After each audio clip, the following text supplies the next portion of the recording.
Hi there, it's Ernest from Trip Astute. In this video, we're going to discuss passport photos and how you can save money by doing them yourself.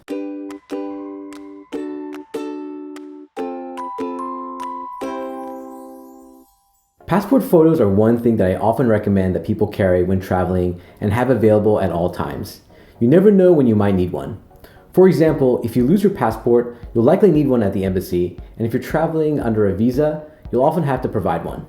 In fact, we did a video not too long ago of what you should do if you lose your passport, and we recommend carrying a few photos in case you find yourself in this situation. I recently decided to try out a few passport apps that are available for download. They all pretty much function the same, so instead of doing a review of each one, I thought I'd walk you through the general process and give you some tips that I learned along the way. I tried a couple different iOS apps on my iPhone, like Passport Photo, Passport Booth, and ID Photo Print. All were really similar, and they provide guidelines on how the photo should be framed. You'll see that the apps show lines and silhouettes where your chin and face should fit in the photo.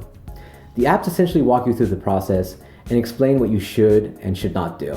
Once you're done, the app allows you to order a set of photos for much cheaper than you would pay to have them professionally done. Still, you'll often have to wait for them to mail the photos to you. I do want to highlight that ID Photo Print allows you to actually email a copy of the photos in a 4x6 photo size, which you can then send to a printer and get a set of 6 to 12 photos for less than $1. The other apps will let you export photos for printing, but they give you the image in a format that's either wasteful in terms of space or in a size that can get distorted when you print it out. If you find doing it yourself to be cumbersome, then know that you have options. You can get passport photos at most US pharmacies, and it's often offered at other small shipping and travel-related businesses. For example, a smaller store in my area offers 6 passport photos for $20, which may seem expensive, but is still cheaper than what you would get at a larger pharmacy. If you decide to create your own passport photos, here are some things to keep in mind. Number 1, use a white background. You'll want to have a clean white background without any additional objects like plants or paintings. Number 2, take off your glasses. Passport photos require that you do not have anything blocking your face, so glasses of any sort should be removed prior to taking the photo.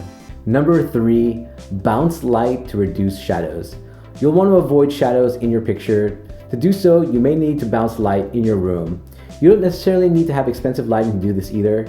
Just placing household lights on both sides of you can help fill in the shadows around your face. Number 4, don't smile. While we should all try to smile more in life, the passport photo is apparently one instance where you should not smile. Number 5, have someone take the picture if possible. It's not only easier, but also your rear phone camera is often more robust than your front-facing camera. Plus, I found it much more difficult to get the right angle and lighting when I try to take a selfie with my camera. Have you tried using one of these passport photo apps? If so, please share your experience in the comment section below. And if you have any questions, let us know. If you enjoyed this video or found it useful, please hit the like button and consider subscribing. Also, sign up for our newsletter on our website for travel articles, updates, and giveaways. Until next time, travel safe and travel smart.